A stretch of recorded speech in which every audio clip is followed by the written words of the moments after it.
Hello my dear students, कैसे हैं आप सब लोग। आज मैं आपको Hindi class 10th UP board से चर्चा करूंगा। क्लास 10th यूपी बोर्ड में शब्द रूप 2 नंबर के पूछे जाते हैं जो आपकी आगामी परीक्षा में अवश्य आपको फ़ायदा देंगे। तो आइए स्टार्ट करते हैं कि आपको एग्ज़ाम में ये जो शब्द रूप हैं कैसे आपको पूछे जाते हैं। तो एग्ज़ाम में पूछ लेगा कि जो फलाए है वो कौन सा वचन है और कौन सी विभक्ति। तो आपको अगर ये याद होंगे तभी इसका आप रिप्लाई दे पाएंगे। तो अब मुझे पता चला कि ये एक वचन है और चतुर्थी विभक्ति है। एग्ज़ाम में पूछ लेगा कि फलयो कौन सा वचन है कौन सी विभक्ति है। तो मैंने बोला षष्ठी विभक्ति और ये आपका द्विवचन है। तो इस टाइप से एग्ज़ाम में पूछ लिया जाता है, लेकिन मैं आज आपको याद कराऊंगा बड़ी आसानी से, जिससे कि आप अपने एग्ज़ाम में ये 2 नंबर आसानी से ग्रहण कर पाएँ। तो आइए स्टार्ट कर लेते हैं। आपको करना क्या है कि आपको प्रथमा और द्वितीय विभक्ति याद कर लेनी है स्टार्टिंग में। फलम, फले, फलानी, फलम, फले, फलानी। ठीक है। इसके बाद में आपको याद कर लेना है षष्ठी, सप्तमी और संबोधन। लास्ट के 3 पहले इनको याद करेंगे। षष्ठी से मुझे पता चला कि ये क्या है, षष्ठी से स्या, तो हमने याद रखा फलस्य, फलयो, फलानाम। और सप्तमी में हमें याद रखा सप्तमी से सा आया, इसका मतलब लास्ट वाले में याद रखना सु, यानी फले, फलयो, फलेशु। और जो संबोधन है उसमें फलम, फले, फलानी, इनके आगे हे शब्द लगा देंगे। क्या लगा देंगे? हे। तो आपको संबोधन याद हो जाएगा। और संबोधन जो है वो बिलोंग करता है प्रथमा विभक्ति से। प्रथमा विभक्ति में जो भी लिखा हुआ है फलम, फले, फलानी, यानी इन्हीं के आगे पर आपको क्या लगा देना है? हे शब्द लगा देना है। क्या लगा देना है? हे शब्द लगा देना है। समझ में आ रहा है? तो अब मैंने आपको स्टार्टिंग की 2 विभक्ति याद करा दी, प्रथमा और लास्ट की 3 विभक्ति याद करा दी। तो आप फिर से बोलिए दोबारा से कि फलम, फले, फलानी, फलम, फले, फलानी। और षष्ठी से याद रखना स्या। तो फलस्य, फलयो, फलानाम, फले, फलयो, फलेशु, हे फल, हे फले, हे फलानी। अब बात कर लेते हैं आपकी विभक्ति।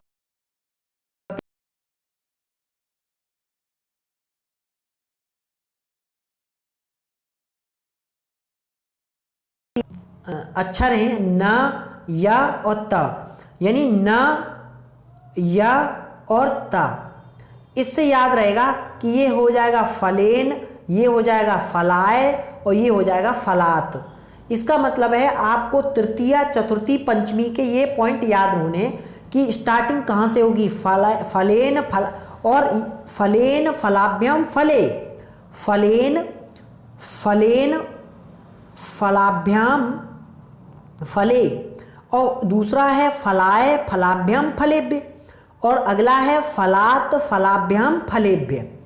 और आपको ये बड़ी आसानी से याद हो जाएंगे। और मोस्टली ये ध्यान रखना है कि तृतीय, चतुर्थी और पंचमी के ये सेम होते हैं और चतुर्थी और पंचमी के ये सेम होते हैं। लेकिन आपको अच्छे से याद हो गया होगा। अब मैं आपको ब्लैंक पेज पे लिखना बता।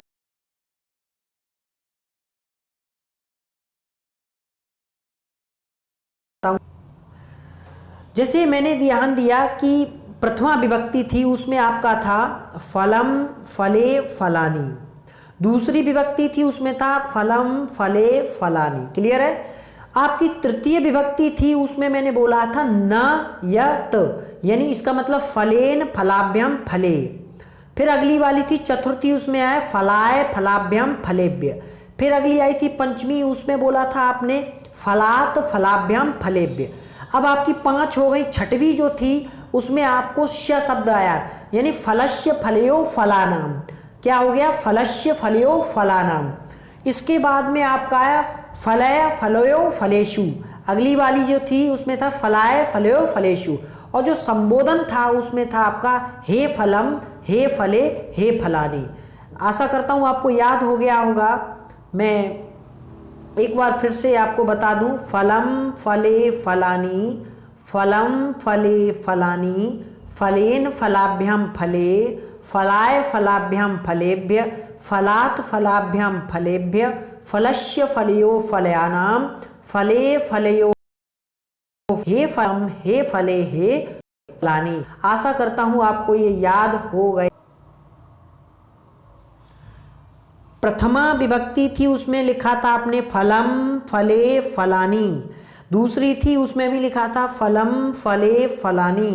तीसरी थी, उसमें लिखा था आपने तृतीय में तो फलेन फलाभ्यम फले।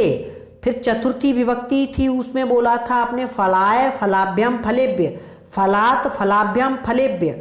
फिर आपने लिखा था पहली हो गई, दूसरी हो गई, तीसरी, चौथी, पांच, षष्ठी में स्या, तो इसमें आएगा फलस्य फलयो फलानाम, फलस्य फलयो फलानाम, पे फलाय फलयो फलेषु, फलाय फलयो फलेषु, हे फलम हे फलन हे फलम हे फले हे फलानी। ये संबोधन आपको याद हो जाना चाहिए।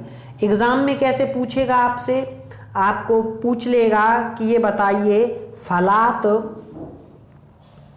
कौन सी विभक्ति है और कौन सा वचन। तो आपको याद रखना है न यत, इसका मतलब है तृतीय चतुर्थी पंचमी विभक्ति एक वचन है। कौन सा है? पंचमी विभक्ति एक वचन। इस टाइप से आपको ये मेंशन करना है। एक बार फिर से रिवाइज कर लीजिए,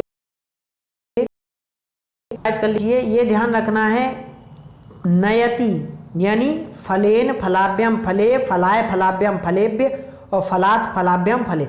और एक और बात बताएं, आप एक शब्द रूप को याद कर लें अच्छे से, बाकी के जो भी आएंगे उनमें थोड़ा सा संशोधन करके आप उनको आसानी से बना सकते हैं, जिसमें मुख्यतः आपका नदी का, मती का, बालक का, यानी इनके रूप आ सकते हैं और इनको आप आसानी से बना देना। ठीक है, तो आपके ये 2 नंबर कंप्लीट हो गए। आशा करता हूँ आपको ये समझ आए होंगे। अगर आपको समझ नहीं आए हो तो प्लीज़ मुझे बताना कमेंट बॉक्स में लिख के। Thank you watching my video.